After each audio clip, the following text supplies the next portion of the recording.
జగన్మోహన్ రెడ్డి గారి స్థాయి గురించి మీరు మాట్లాడుతున్నారు. పులివెందుల ఎమ్మెల్యే, ఎస్ పులివెందుల ఎమ్మెల్యేనే. ఎవరైనా ఇప్పుడు మీరు మినిస్టర్ అవ్వాలంటే ఎమ్మెల్యే అయినాకే కదా మినిస్టర్ అయ్యేది, ముఖ్యమంత్రి అవ్వాలన్నా. ఆయన ఈ రోజు మీకు ఎమ్మెల్యేగా కనిపించవచ్చు, కానీ 5 సంవత్సరాలు ఈ రాష్ట్రాన్ని పాలించిన ముఖ్యమంత్రి. అతి చిన్న వయసులోనే 5 సంవత్సరాలు మీలాంటి ఎంతోమంది ఎన్ని ఇబ్బందులు పెట్టినా కూడా తట్టుకొని నిలబడి ఒక్కడిగా సింగిల్గా 10 జెండాలు మోసుకుంటూ కాకుండా ఆ కార్యకర్తలు కానీ, పార్టీ అభిమానులను కానీ, పార్టీ శ్రేణులను కానీ వేరే వాళ్ళ కింద దాసోహం అనిపించేలా చేయకుండా మా నాయకుడు గర్వంగా సింగిల్గా పోటీ చేసి 40% ఓట్ బ్యాంకింగ్ ఉన్నటువంటి నాయకుడు. మరి ఆయనకి సాటి ఎవరు ఉంటారు? మరి ఆ స్థాయికి ఏ స్థాయి వాళ్ళు కూడా సరిపోరు. మీరు అన్నమాట కరెక్టే. ఆయన పులివెందుల ఎమ్మెల్యే అయి ఉండొచ్చు, ఇప్పుడు నారా లోకేష్ గారు మంత్రి అయి ఉండొచ్చు. అయినప్పటికీ కూడా జగన్మోహన్ రెడ్డి స్థాయికి ఎవరు కూడా సరిపోరు. ఎందుకు పులివెందుల ఎమ్మెల్యే అయినా ఆయన పులివెందుల ఎమ్మెల్యే, ఈయన మంత్రి కరెక్ట్. ఈయన పెద్ద స్థాయి, ఆయన తక్కువ స్థాయినా? కొంచెం చిన్నలతో విమర్శింపని చేస్తావు ఈసారి. ఆయన స్థాయి ఎవరున్నారంటే వెతికితే దొరకరేమో బహుశా. ఎందుకంటే అంత దిగజారిపోయిన స్థాయి ఆంధ్రప్రదేశ్ లో ఇంకెవరికీ లేదు. జగన్మోహన్ రెడ్డి లాగా దిగజారిపోయే దాని గురించి ఇంకా మీరే మాట్లాడాలి, మీరే చెప్పాలి. దిగజారుడు అంటే ఏంటో దానికి పూర్తిగా నిర్వచనం చెప్పిన మీరే దాని గురించి మాట్లాడాలి. ఎక్కడ ఓడిపోతామో అనే భయంతో ప్రజలందరి దృష్టిలో రకరకాల ప్రోపగండ సృష్టించి జనసేన పార్టీని లోకేష్ గారు, పవన్ కళ్యాణ్ గారు ఎలా పడితే అలా తిట్టుకున్నోళ్ళు వేదికల పైన తల్లిని తిట్టారని చెప్పేసి ఒకళ్ళ మీద ఒకళ్ళు ఎంత దారుణంగా విమర్శలు చేసుకున్నోళ్ళు అవసరాల కోసం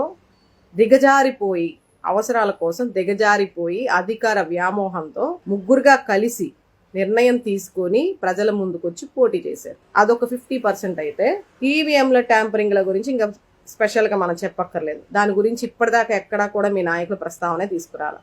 దేశవ్యాప్తంగా దాని గురించి ఎన్నో రోజులు చర్చలు జరిగినా కూడా పుచ్చకాయల దొంగ అంటే ఎవరని ఇందాక అన్నారు కదా మీరు. పుచ్చకాయల దొంగ కాదు, గుమ్మడికాయల దొంగ ఎవరు అంటే భుజాలు తడుముకున్నట్టుగా ఎక్కడ నిజాలు బయటకు వచ్చేస్తాయో మైకుల ముందుకు వస్తే పొరపాటున నోట్లో నుంచి ఏదో ఒకటి వచ్చేస్తుందేమో అని చెప్పేసి మరి ముఖ్యంగా లోకేష్ బాబు గారిని అయితే అసలు మీడియా ముందుకే తీసుకురాలి.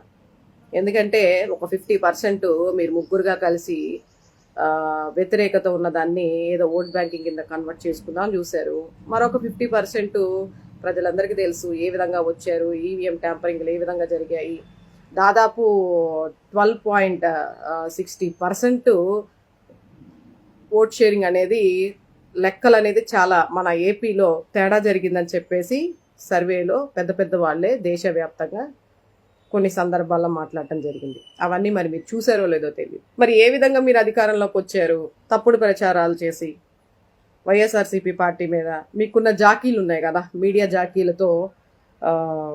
ఇప్పుడు రాష్ట్రంలో జరుగుతున్న ఏది కూడా మీడియా ఛానల్ అంటే మీ పచ్చ మీడియా ఛానల్లో ఎక్కడ కనపడవు. రైతులు పడుతున్న బాధలు కానీ, ఆడపిల్లల మీద జరుగుతున్నటువంటి అఘాయిత్యాలు కానీ ఏంటనేది ఎక్కడ మీరు చూపించనివ్వరు, ఎక్కడ కనపడనివ్వరు. ఎంతసేపటికి భారీగా పెట్టుబడులు వచ్చేస్తున్నాయి మన ఏపీకి అని చెప్పేసి ఎవరో వచ్చి ఏదో ఒక ఫారినర్ వచ్చి ఫోటో దిగుతున్నట్టు ఆ ఫోటో ఒకటి పెట్టి దాని గురించి ఒక గంట చర్చలు జరుగుతూ ఉంటాయి. లేదా వైఎస్ఆర్సీపీ కార్యకర్తనో లేకపోతే ఒక సోషల్ యాక్టివిస్ట్నో పట్టుకొని దాని మీద చర్చలు నడుస్తూ ఉంటాయి. లేదా ఏదన్నా సంఘటన అంటే వైఎస్ఆర్సీపీ పార్టీకి సంబంధించిన వాళ్ళు ఏదన్నా చేసుంటే దాని పూర్వత్రాల గురించి కూర్చొని దాని గురించి డిబేట్లు పెట్టుకుంటూ ఉంటారు. ఇదే కదా మీరు చేసేది. తప్పుడు ప్రచారాలని ప్రజల్లోకి తీసుకెళ్తారు.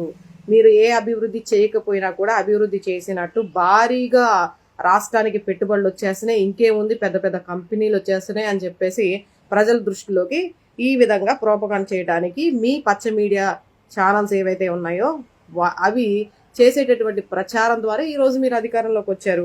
కనీసం అధికారంలోకి వచ్చాక కూడా అలాంటి ప్రచారాలు మారతారా అనుకుంటే అది లేదు. ఇప్పుడు బయట జరుగుతున్న ఏమీ కూడా మీరు ప్రజల దృష్టికి తీసుకెళ్ళనివ్వకుండా ఎంతసేపటికి మీ గొప్పలు, మీరు ఒకళ్ళొకళ్ళు పొగుడుకోటాలు, లేదా రాష్ట్రానికి పెట్టుబడులు వచ్చేస్తున్నాయి, భారీగా వచ్చేస్తున్నాయి, ఈ విధంగా ఏదో మీరు చేసేసినట్టు. అంటే గతంలో జగన్మోహన్ రెడ్డి గారు శంకుస్థాపనలు చేసి సగభాగం వరకు అంటే పూర్తి స్థాయిలో కాకపోయినా సగం దాకా వచ్చిన వాటిని మళ్ళీ శంకుస్థాపన చేసి అదేదో మీరే చేస్తున్నట్టుగా, మీ ద్వారానే మీ చేతుల మీదే జరిగినట్టుగా మీరు ప్రచారాలు చేసుకుంటూ ఉన్నారు. ఇప్పుడు చూస్తూనే ఉన్నాగా పవన్ కళ్యాణ్ గారు కానీ ఎవరైనా సరే ఇప్పుడు గతంలో జగన్మోహన్ రెడ్డి గారు చేసినవన్నీ కూడా మీరు చేస్తున్నట్టుగా ప్రజల దృష్టికి తీసుకెళ్తున్నారు. కానీ ఏమేమి చేశారనేది కూడా రాబోయే రోజుల్లో ఖచ్చితంగా మా సోషల్ మీడియా అన్నీ కూడా విత్ ప్రూఫ్లతో సహా ప్రజల దృష్టికి తీసుకొచ్చే ప్రయత్నంలోనే మేము ఉన్నాము. ఇప్పుడు దాకా మీ ఆటలు సాగాయి, కానీ ఇక ముందు ప్రతిదీ కూడా పిన్ టు పిన్ మీలాగా ఏదో గాల్లో దీపంలాగా ఏదో ప్రోపగండా సృష్టించేసి లేదా తప్పుడు ప్రచారాలు ప్రజల్లో తీసుకెళ్లి ప్రజల్ని మోసం చేయకుండా నిజాలని విత్ ప్రూఫ్లతో సహా డీటెయిల్డ్గా ప్రజల దృష్టిలో పెట్టే విధంగా ఉన్నాం. మీకు మీడియా ఛానల్స్ ఉంటే మాకు వైఎస్ఆర్సీపీ శ్రేణులు కార్యకర్తలు నిరంతరం ఎవరికై వారు ఒక అభిమానంతో ప్రజల దృష్టికి ఏవి నిజాలో జగన్మోహన్ రెడ్డి గారు చేసినటువంటి సంక్షేమాలు కానీ అభివృద్ధులు కానీ ప్రజలకి ఇంకా తెలియదు. ఎందుకంటే మీలాగా మేము డప్పులు కట్టుకోవడం కానీ ప్రజల్లో ఏదో మీ మీద తప్పుడు ప్రచారాలు చేయడం కానీ లేదా మాకు మేమే గొప్పలు చెప్పేసుకునే ప్రయత్నాలు గత 5 సంవత్సరాల్లో జరగలేదు. అది జరగలేదు కాబట్టి ఈరోజు మీరు అధికారంలోకి వచ్చారు. కానీ ఇక మీదట అలా జరగదు. ప్రతిదీ కూడా ప్రజలకు తెలియాలి. రూపాయి ఖర్చు పెట్టినా రాష్ట్రం పైన ప్రజలకు తెలియాలి. ఎక్కడ చిన్న అభివృద్ధి జరిగినా ప్రజలకు తెలియాలి. కాబట్టి మీ మీడియా మీకుంటే మేమే మీడియా. వైఎస్ఆర్ కాంగ్రెస్ పార్టీకి ప్రజలే మీడియా. 40% ఓటింగ్ ఏదైతే ఉందో 40% వాళ్ళే ఒక పెద్ద మీడియాగా ఈరోజు మేము ముందుకు వస్తూ ఉన్నాం. ప్రజలకి నిజాన్ని నిగ్గు తేల్చే ప్రయత్నంలోనే మేము ఉన్నాం. ప్రజలు తెలుసుకోవాలి. చూడండి, ఇంకొకసారి వినండి. మోహన్ రెడ్డి లాగా హత్యలు, నేరాలు, ఘోరాలు, ఇంట్లో తల్లిని మెడపట్టుకుని బయటకు గెంటేయడం, చెల్లికి ఆస్తి ఇవ్వబడుతుందని బయటికి నెట్టేయడం, అలాగే బాబాయిని చంపడానికి ప్లాన్ చేయడం, ఇలాంటి దౌర్భాగ్య బుద్ధులు ఉన్నటువంటి ఇంకొక వ్యక్తిని వెతకాలంటే కష్టమే. అలాంటి వాళ్ళు ఎవరైనా ఉంటే అప్పుడు మేము కామెంట్ చేయిస్తాంలేండి. చూసారా ఎంత ఎటకారంగా ఒక మంత్రి స్థానంలో ఉండి మాజీ ముఖ్యమంత్రి వర్యుల్ని ఎంత ఎటకారంగా ఇప్పుడు అధికారంలో ఉండి ఇలాంటి వ్యాఖ్యలు చేస్తే దరిద్రపుడు అంట. ఆ మాట్లాడే మాటలు ఇప్పుడు ఏదన్నా అంటేనేమో అన్నారంటారు, మీరేమో రెచ్చకుట్టేసేసి మీ నోటుకొచ్చినట్టు మీరు మాట్లాడేయచ్చు. కానీ ఎక్కడా కూడా కనపడనివ్వరు. మళ్ళీ ఏ మీడియాలో కూడా మీరు తిట్టింది కానీ మీరు విమర్శించింది కానీ మీరు వాళ్ళని వ్యంగ్యంగా మాట్లాడింది కానీ చులకన భావంతో మాట్లాడింది కానీ ఎటకారం చేసింది కానీ రెచ్చగొట్టుడు కానీ మీ మీడియాలో ఎక్కడ చూపించరు. మరి ప్రజలకి ఎలా తెలుస్తుంది? పాపం అయ్యో వాళ్ళు ఏమనరు, వాళ్ళు అసలు ఏం తిట్టరు, వాళ్ళు మంచోళ్ళు, వైఎస్ఆర్సీపీ పార్టీ వాళ్ళు నోరు పారేసుకుంటారని చెప్పేసి ప్రజల్లో కూడా చాలా అపోహలు ఇప్పుడు దాకా తీసుకెళ్లారు. కానీ మీరు ఏ విధంగా రెచ్చగొడుతున్నారు? ఒక మాజీ ముఖ్యమంత్రిని ఆ విధంగా మీరు దరిద్రుడు అని చెప్పేసి మీరు ఏ విధంగా సంబోధించగలుగుతారు? ఒక మాజీ ముఖ్యమంత్రి అయినా మీరు చేసేవన్నీ మంచి పనులు, పక్కన వాళ్ళు చేస్తే అది తప్పు. తల్లిని చెల్లిని వెళ్ళగొట్టేశాడు. చెల్లిని కుటుంబ వ్యవస్థ గురించి పర్సనల్ విషయాల గురించి మాట్లాడకూడదు అని చెప్పేసి మీరే చెప్తున్నారు. మళ్ళీ అవే ప్రస్తావనలు మీరే తీసుకొస్తున్నారు.